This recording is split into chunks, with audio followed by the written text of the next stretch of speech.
Hello. Welcome to my channel. Subscribe to the channel and continue watching the video. It was a chilly autumn night, and the pale moonlight cast eerie shadows over the dense trees of Blackwood Forest. The town of Willow Creek lay quietly at the forest's edge, its inhabitants blissfully unaware of the ancient curse that lurked within. Chapter 1: The Gathering. Four friends, Sam, Jessica, Mike, and Emily, decided to spend the weekend camping in Blackwood Forest. They had grown up in Willow Creek and had heard the legends, but dismissed them as mere folklore. They packed their tents, food, and a few flashlights, setting out on what they thought would be an exciting adventure. "Are you sure about this, Sam?" Jessica asked nervously as they entered the forest. "I've heard some pretty creepy stories about this place." "Come on, Jess," Sam replied with a confident grin. "Those are just stories to scare kids. We'll be fine." The group trekked deep into the forest, the towering trees casting long shadows that seemed to dance in the flickering light of their lanterns. They found a clearing near a small, murky pond and set up their campsite. As the night wore on, they gathered around a crackling fire, telling ghost stories and roasting marshmallows. Chapter 2: The Warning. Just as Mike was finishing a particularly spooky tale about a vengeful spirit, they heard a rustling in the bushes. Emily jumped, clutching her flashlight tightly. "Relax, it's probably just an animal," Mike said, trying to sound brave, but the rustling grew louder. And then an old woman emerged from the darkness. Her hair was wild and white, her eyes hollow and haunted. She wore tattered clothes and carried a walking stick. "You shouldn't be here," she croaked, her voice filled with a strange urgency. "The forest is cursed. Leave now, before it's too late." The friends exchanged uneasy glances. "Who are you?" Sam asked, trying to sound calm. "I am Eliza," she replied. "I was once the guardian of this forest, but now it is beyond saving. The curse, it will take you all."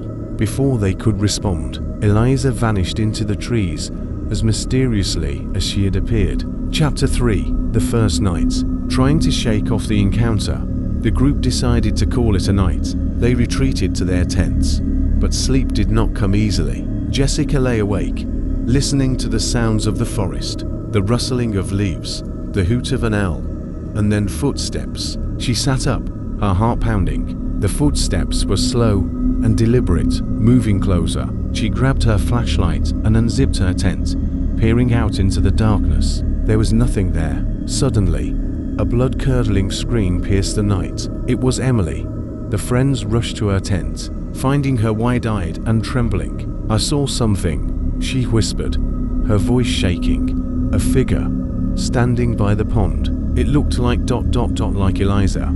Chapter 4: The Descent. The next morning, the friends decided to cut their trip short. They packed up and began the trek back to town.